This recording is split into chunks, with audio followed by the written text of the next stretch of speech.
Have you ever sat down to work and suddenly your phone, your thoughts, and even the smallest sounds start pulling you away? This story is for anyone who has felt that struggle. In Mumbai, India, there lived a young man named Samir.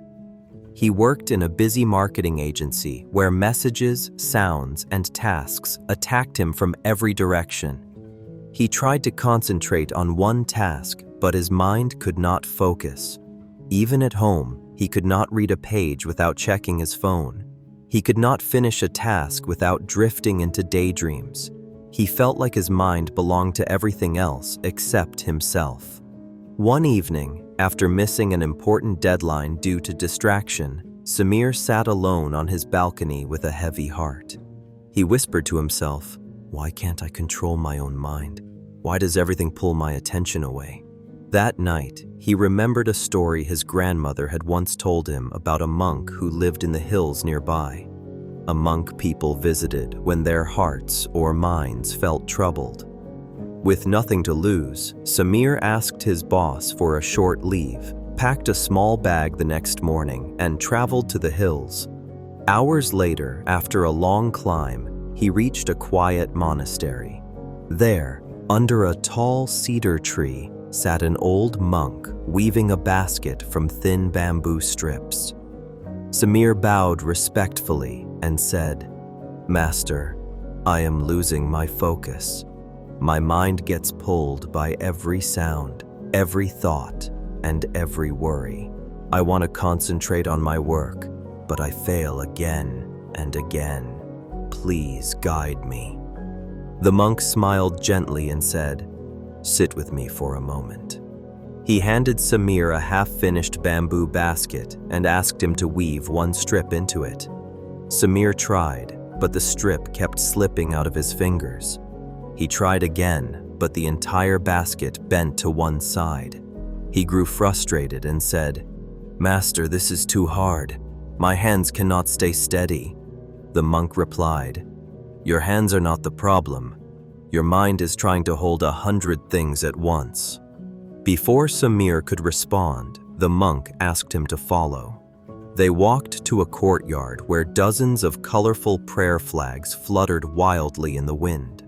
The monk said, "The flags look chaotic because the wind pushes them from every side, but watch closely." He pointed to one flag in the corner that barely moved. That flag stays calm because it is tied tightly at the center. A mind without a center is like a flag in a storm. To focus, you must create your center. Samir frowned slightly. "How do I do that?" The monk gave him 3 simple, practical, and powerful steps. Step 1. Create a single point of attention. When you begin your work, choose one small task and give it a home. Write it down on a piece of paper, place it on your desk, and look at it for a moment. This becomes your center. Every time your mind wanders, look at that paper again and return to the task. This trains your mind to stay with one thing instead of chasing many. Samir nodded slowly and imagined how different his workday would feel if he centered his attention this way. The monk then said, "Before I reveal steps 2 and 3, let us go back to the tree." They walked in silence. When they came back, the monk picked up a clay cup and continued. Step 2. Build a focus ritual. Whenever I start weaving a basket, I always drink tea from this cup. This action tells my mind it is time to focus. You must build your own ritual. It can be anything, such as taking a deep breath or stretching or repeating a simple phrase over and over. A ritual signals your mind to settle down. Samir took a deep breath, realizing he had never prepared his mind before trying to focus. Before the final step is revealed, I want you to tell me in the comments section whether you have any specific step of your own that you use to focus your mind. Your suggestions might just help someone today. Now, back to the monk. He tapped the side of the bamboo basket. Step 3. Make peace with the noise. This basket bends when the wind blows, but it does not break because it accepts the wind.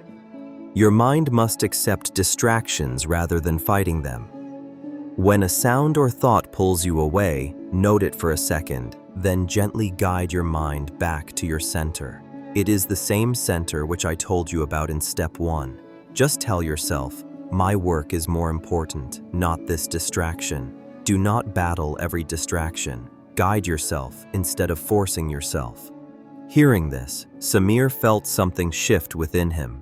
For the first time, focusing his mind did not feel like an impossible task. Samir stayed at the monastery for 2 days, practicing the 3 steps repeatedly. He experienced moments of struggle, but each time he returned to his center with patience. Slowly, he felt his mind become steadier. When he returned to the city, he carried the lessons deeply within him. At work, he chose one task, centered his attention, followed his ritual, and guided his focus gently whenever it drifted. He became more productive in his work. His thoughts finally began to listen to him instead of pulling him away. If you are just like Samir, and if distractions control your mind today, just remember the 3 practical steps and follow them diligently. You will soon master your mind and become unstoppable. If you have benefited from this story, please like this video, subscribe, and press the notification bell. And if you want to learn the secret of how to empty your mind and achieve inner peace, watch this video on your screen right now. Thanks for watching.